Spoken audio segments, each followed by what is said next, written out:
আসসালামু আলাইকুম রহমতুল্লাহি বারকাতুহু। কেমন আছেন ভাই? আশা করা যায় ভালোই আছেন। আমি ছোট্ট একটা ইউজার। আমরা তেমন ভালো কিছু দিতে পারি না, যতটুক পারি ইনশাল্লাহ চেষ্টা করি। আমাদেরকে সাপোর্ট করবেন, লাইক কমেন্ট শেয়ার করবেন। আপনাদের আশায় আমরা ভিডিও বানাই।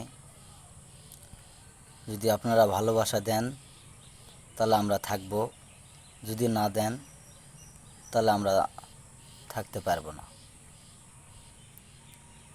এখন কথা হলো যে আমি তেমন সাজিয়ে কথা বলতে পারি না।